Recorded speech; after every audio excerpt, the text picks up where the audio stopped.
ఇతనికి ఏం రైట్ ఉందని చెప్పేసి కెమెరా పట్టుకుంటాడు, కెమెరాని డ్యామేజ్ చేస్తారు. ఇదొకటి. దాంతోపాటు నెక్స్ట్ వీడియో నేను మీకు ఖచ్చితంగా నేను ప్లే చేస్తా. ఇక్కడ ఇంకొక వీడియో వచ్చింది.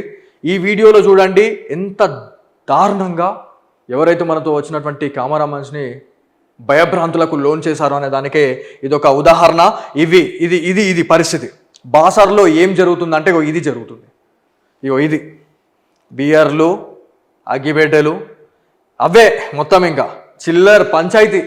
ఒక పుణ్యక్షేత్రాన్ని ఇక తాగుబోతులకు అడ్డాగా మార్చేసారు అనడానికే ఇదొక ఉదాహరణగా మనం చెప్పుకోవాలి. సో దాంతోపాటు అక్కడ ఎవరైతే ఫేక్ జర్నలిస్టులు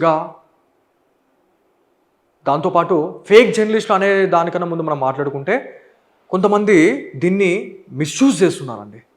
ఒక్క దగ్గర కాదు, నిజామాబాద్, నిర్మల్, ఆదిలాబాద్, మొత్తం తెలంగాణ వైడ్ 2 తెలుగు రాష్ట్రాల్లో, ఇంకా చెప్పాలంటే ఓవరాల్ ఇండియాలో సర్టిఫైడ్ జర్నలిస్టులుగా ఉన్న వాళ్ళు ఎవరైతే ఉన్నారో వాళ్ళకి వల్ల మర్యాద లేని పరిస్థితుల్లో ఉన్నాం.